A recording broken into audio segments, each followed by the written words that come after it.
Well, welcome back, folks, to the PlayAction Podcast. I'm your host, Christian McCullum, and we have another good guest. We have Paul Catalina from the BLEAV In Cowboys podcast on the BLEAV Network. Paul, thanks for joining us.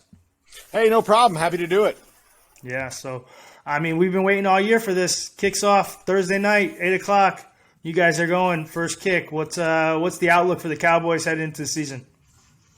I think the outlook is pretty good. If you want to ask about the outlook for Thursday night, I would say not so great, playing the Super Bowl chance. But the Cowboys also, I'll tell you this about the Cowboys. They'll find a way to win this one and then lose to the Eagles. You know, like that's what'll happen with the Cowboys. But I think the outlook for the season, if everyone's healthy, they should win the NFC East. They're the best team in the East on paper. They're the deepest team in the East on paper. They have problems. There's no doubt about that. I don't think by any stretch of the imagination this is some kind of Super Bowl team yet, but I do think that they are, at least capable of winning that division. But short of that, the outlook with the Cowboys always has to be, carefully observed. Like, it's not put the cart before the horse. They're the Cowboys. The last 25 years have been what the last 25 years have been for a reason. Okay. What's the feeling heading into the season around Dak? Obviously, they've invested in him. What's the feeling heading into the season about him and what are they expecting from him this year? Well, if he's healthy, then I think the expectations are really high. This is a guy who could throw for 4,500 yards without, dropping a hat. He's going to be that good. He's that good. He could throw for 5,000 yards. There are so many different things in this offense in 17 games that he can do with CeeDee Lamb and Amari Cooper and Michael Gallup and Zeke Elliott. If everyone's healthy, then the offense will be explosive and huge. The defense is the bigger question, but I think everybody's pretty confident about Dak, save for the coming off the broken leg and then this weird shoulder injury that he had. And defensively, you got some changes over there. Got a new DC and Dan Quinn coming over from the Falcons.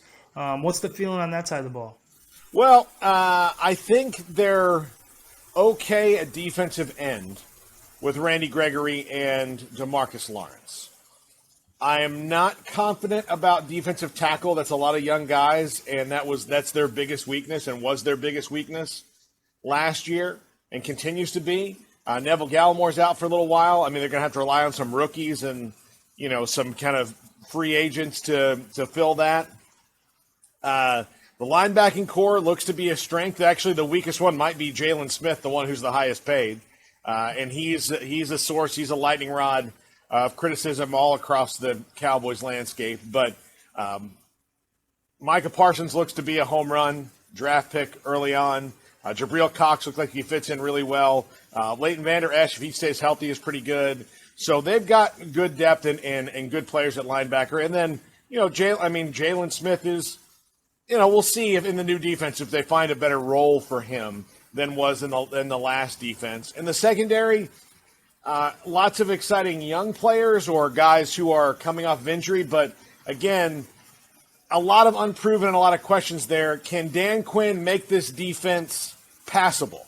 They don't need to be the doomsday defense. They don't need to be, this team that, is number one in offense and number one in defense. If they're in the top 3 or 4 in offense, they really only need to be in about the top 18 in defense to win most of their games. So can they go from 32nd to 19th, 17th, 16th? Then they'll win more games than they lose. But if they don't, then they're going to be in a lot of shootout games, and it's going to be ridiculous. What's the story with Jalen? Obviously he came into the league, had the injury. Seemed like he was kind of working his way back. Is he just lost a step recently, or what's the feeling there? My feeling on Jalen Smith is two things. Jalen, and you know this from covering him at Notre Dame, is a very electric personality. He's got a great personality. He's got a great mindset when it comes to overcoming obstacles. He certainly did that. He's great. He's a great talker. I think he got a little maybe too involved in the Jalen Smith Corporation, away from football. And that's not to say that that's a bad thing. The guy's got money and he wants to invest and he wants to grow and be a businessman. Absolutely do that. I do think that it maybe clouded his overall perception of the reality of his situation in the defense. And I think he has. I mean, he was not as he looked like he had gotten his speed back. I mean, I can think about a play against the Texans that he just ran a guy down, and it was fantastic. You're like, oh, this dude he's back. But he just has not been that guy for a little while. And maybe it's scheme. Maybe they don't have him doing the right things. So we'll see if Dan Quinn can find a proper role for him. But I would say of the veterans who have a chance to not be back next year, he's number one on the list for the Cowboys just because he has underperformed what is a $9 million contract at this point.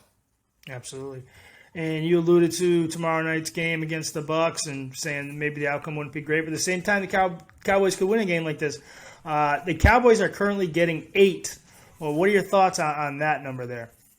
That's a big number, right? 8's a big number in an NFL game. Like 8's a big number if it was the Cowboys and the Bengals. You know, like 8's I mean, the NFL's a tight league. I don't like. I would be inclined to take the Cowboys in 8. You know, like that's a big number, and I like again. It would not surprise me to see this game be very close, and one team win it or lose it at the end. And it is tough though to win. Like when they're raising the banner at the home stadium for the Super Bowl champs, it is hard to win those games. I mean, the emotion, like everybody's going to be lit there in Tampa. It's going to be ready to go. So I can see why Tampa's getting 8, but man, that's tempting because this is a good Cowboys offense. I don't care how good the Bucs defense is. The Cowboys offense can put up some points. Exactly. What was the feeling afterwards having Hard Knocks, that whole experience? Obviously, you guys have done it before, but what's it like to have your team really get behind the scenes with them like that a little bit more? I thought of the 3 Hard Knocks, this one was the most boring. That's not bad. I mean, just like there was some that like you look back and like, yeah, Tank Johnson and Adam Jones, Pac-Man Jones, and T.O. on the same team. That's a better Hard Knocks than this. The Cowboys have become boring by the Cowboys standards. The real intrigue of the Cowboys isn't in training camp because their team's pretty well set. Like, there's not a whole lot of those like other little stories about who's going to make the team, and there were some cool ones, Azur Kamara, and I haven't watched last night's episode yet, but I'll catch it sometime today. But the real intrigue of the Cowboys comes when they fall on their face during the season. Like, that's the real intrigue of the Cowboys when they go from being America's team to like, oh, these guys again. That's where the real intrigue of the Cowboys comes, when the fan base decides to turn on one guy, whether it's Jalen Smith or whether it's Andy Dalton last year or how bad can the backup offensive lineman be. That's the real intrigue. Exactly. Well, Paul, we really appreciate the time. Make sure you guys check out BLEAV In Cowboys podcast. Good luck tomorrow night, and we'll check in with you again throughout the season. Anytime, man.